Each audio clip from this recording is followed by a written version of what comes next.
Hi, welcome to Mark's English Academy, the place to learn English fast. When you travel to another country, it can be very stressful because you have to travel through sometimes 2 or 3 different airports. And airports are very stressful places. In this lesson, I'm going to teach you some airport vocabulary that will help make your travels easier.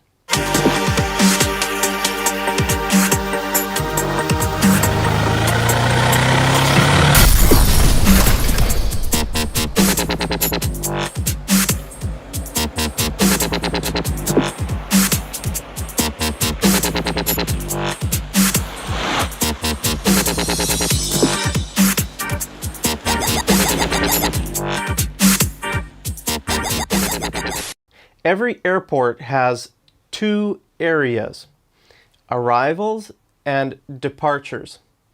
The arrivals level is always on the first floor and the departures level is always on the second floor. Now, airports are full of escalators and elevators. An escalator is a moving stairway, and an elevator is a big box that you go up and down in. In Canada and the United States, we call them elevators. But in the UK, they call them lifts.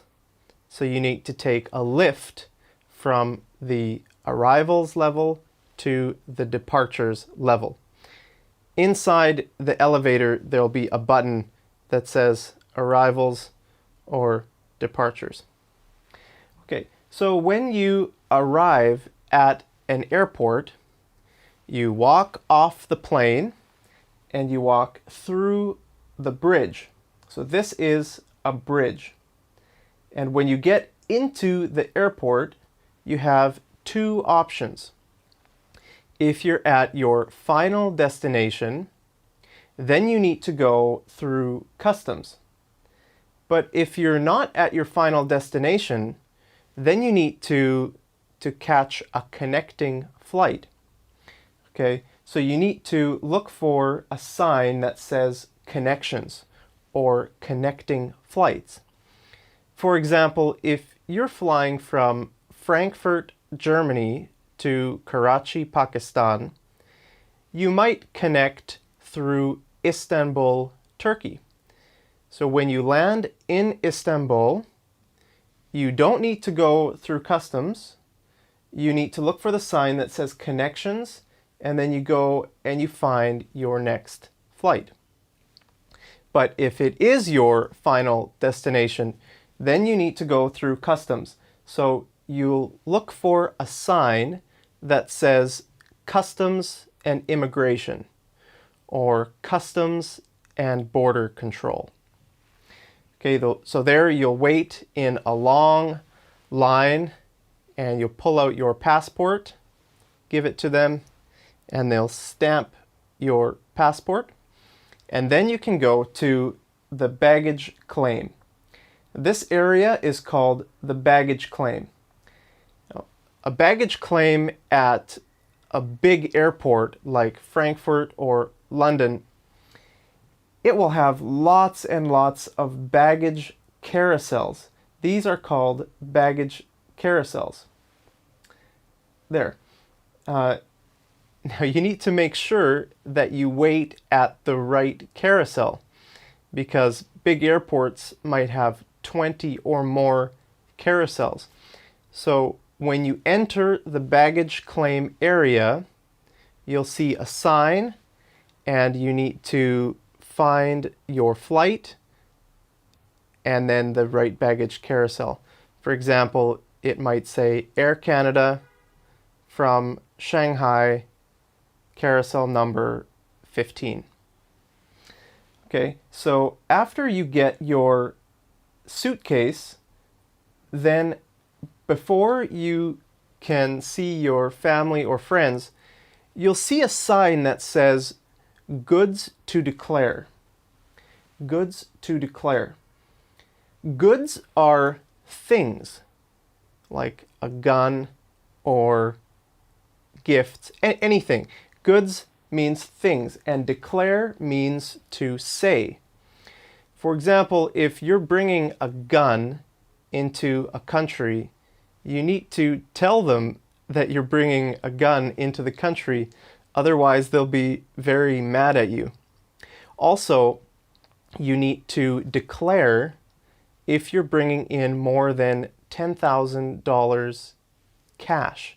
So if you're going to Canada or the United States, you need to declare if you're bringing in more than $10,000 cash. If you don't declare it, then they'll probably confiscate all your money, and then you'll have no money when you're in the country. So remember to declare any goods that you need to. Okay, the next word is terminal. So a terminal is the airport building. For example, this is one terminal and this is another terminal. And they have numbers, 1, 2, 3, 4. London Heathrow Airport, for example, has 5 terminals. So you need to make sure that you're at the right terminal. Otherwise, you might get lost. So the next word is tram. Now, usually between terminals, you can take a tram. A tram is a small train. So sometimes if you're connecting, if you have to make a connection in a city, you'll probably have to change terminals. And then you need to look for a sign that might say tram or your terminal number, and then you take the tram over to your terminal.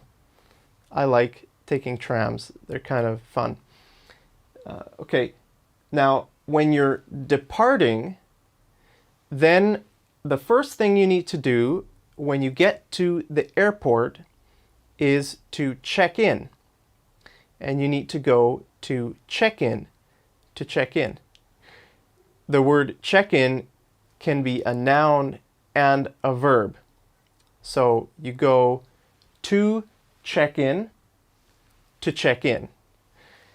Now, when you're at check-in, you have 2 options. You can either talk to a person who's called a check-in agent. So these are check-in agents. Or you can check in yourself by using a kiosk. These things are called check-in kiosks. Okay, after you check in, then you need to go through security. So there will probably be a sign that says security check. Then you need to take out your wallet, your phone, your laptop, and they search you, and then you're finished and you can go to your gate. So after you go through security, you need to find your gate number. Now your gate, the gate is the area where you wait before you get on the plane. So a gate number is usually a letter and a number. For example, D43. Now, if you're hungry, you might want to eat something before your flight. So then you need to look for the food court. A food court is an area with lots of different restaurants where you can eat and drink before your flight. Okay, next I'm going to show you how to read a boarding pass. But first, it's sponsor time. This lesson is brought to you by nobody.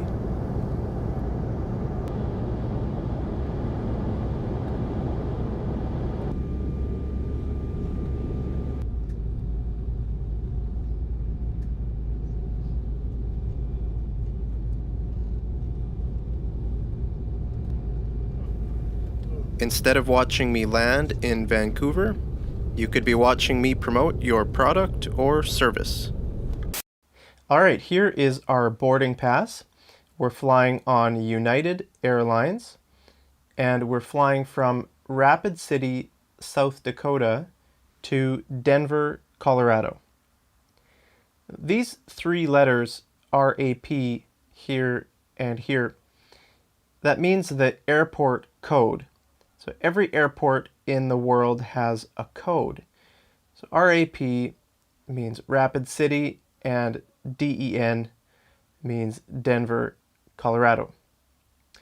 Okay, so we need to go to our departure gate.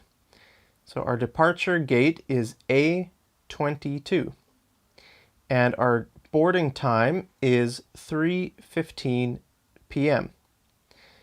The word board means to get on. So we need to get on the plane at 3:15 p.m. and our departure time is 3:40 p.m. Usually the boarding time is about 30 minutes before the departure time. Now we're sitting in seat number 23A, and that's in zone 2. So most airlines have boarding by zone number.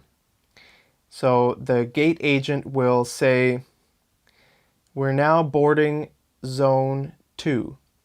So if you have 2 on your boarding pass, that means you should go and board. They board the back of the plane first to save time. So we need to find seat number 23A when we get on the plane, and that's in coach. Coach means economy class. So most big airplanes have 3 different classes. Economy class, business class, and first class. So economy class, or coach, is usually in the back here, and then business class is closer to the front, and first class is right up front. This plane here looks like it only has 2 classes, economy and maybe business class. Okay, so when you get on the plane, I hope you have a window seat, but you might not have a window seat. The seats on the edge here, they're called window seats, and then these seats are called aisle seats. So this is an aisle.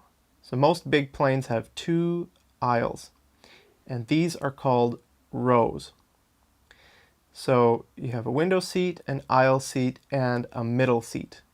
I hope you don't get the middle seat, because middle seats really suck. You don't have any room for your arms. Okay, so this, inside the plane, it's called the cabin. That's why the workers in the cabin are called cabin crew, or flight attendants. Just before takeoff, you'll hear the pilot say, "Cabin crew, prepare for takeoff." So he's telling the flight attendants to sit down before the plane takes off. Now, another thing I wanted to tell you here is that bathrooms on a plane are usually called lavatories. The word lavatory is just a fancy name for a bathroom. And these areas here in the back, the middle, and the front of the aircraft, that's where the flight attendants prepare the food. Those places are called the galley. There's usually a galley at the front, and maybe in the middle, and a galley at the back. And this place where the pilot sits, that's called the cockpit. And let's go back to our boarding pass. Okay, so we're departing from gate A22. We're boarding at 3:15. We're departing at 3:40. We have our seat number. We have the boarding zone, our name, last name, and first name. Now you'll notice here it says first leg to SFO. SFO means San Francisco. Leg here means part. So we're actually going to San Francisco, but our first flight is to Denver. Transfer at Denver. That means we're connecting in Denver. And here is our flight number. So United Flight D3048. So now you know how to read a boarding pass.